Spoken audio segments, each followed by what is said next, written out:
I love hot dogs. But have you ever wondered what's actually in a hot dog? Do you want to know? I looked at the label the other day and was like, whoa, what is this stuff? When I'm watching a Rangers game, chowing down at the ballpark, should I be worried about eating phosphates or calcium sulfate? Or should I just worry about Darvish's pitch count? So I decided to ask my chemistry teacher, what's up with that? What is that stuff? I was told those crazy long words are called compounds. But first, the teacher said I had to learn about bonding. Then I could decide whether I should be worried or not about the stuff in my hot dog. Then the teacher said, just get out your periodic table, son. See, y'all, it's like this. All this yellow stuff, those elements are metals. From the far left of the PT to that ziggity-zag line. On the other side of that line, all those elements in blue are nonmetals. The elements on the line can't make up their mind. Sometimes they act like metals, and sometimes they act like nonmetals. Most elements don't like to be lonely. They like to get with other elements and bond. A bond is what holds the elements together. Do you remember what part of an element does the bonding? Protons, neutrons? Nope, it's all about the electrons. And not just any electrons, the valence electrons your teacher keeps rambling on about. Elements can form bonds in 3 different ways: covalent, ionic, and metallic. Anyway, when a metal, any element in yellow here, gets together and bonds with a nonmetal, any element in blue, an ionic bond is formed.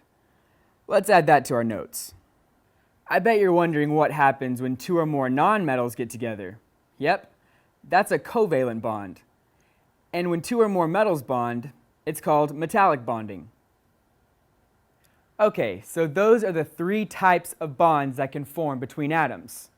So you know that stuff already. But what does that have to do with compounds or hot dogs? Just hang in there with me a little longer.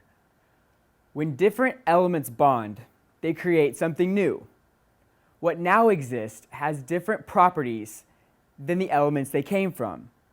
Let's look at just ionic and covalent bonding for now. Metals and nonmetals combine and are held together by ionic bonds. They make something new, called a salt. These salts are commonly referred to as compounds. When nonmetals bond with each other, covalent bonds hold them together. When nonmetals combine, they form molecular compounds. Most just call them molecules. Okay, so we've got compounds and molecules. These words may be new, but you run into them every day. Can you think of an example that you probably use daily? Table salt. You put it in your food. Salt is a compound called sodium chloride. It is made from sodium, a metal, and chlorine, a nonmetal, held together by an ionic bond. Look back at your periodic table. See, here is sodium on the yellow side, and here is chlorine on the blue side of the PT. Metals and nonmetals form compounds. Okay, what about molecules? Can you think of an example of a molecule? I bet you're thinking of water, H2O. Water is a molecule. It is made from 2 hydrogen atoms and 1 oxygen atom, held together by a covalent bond. This thing again. Okay, so here's hydrogen. It's a nonmetal. There's oxygen, another nonmetal. Both blue.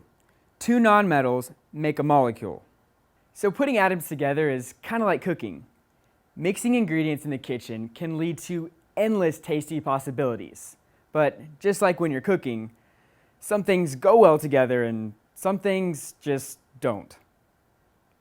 Ketchup goes great on a hot dog, but with ice cream, that's just nasty. Most elements won't bond with just any old element.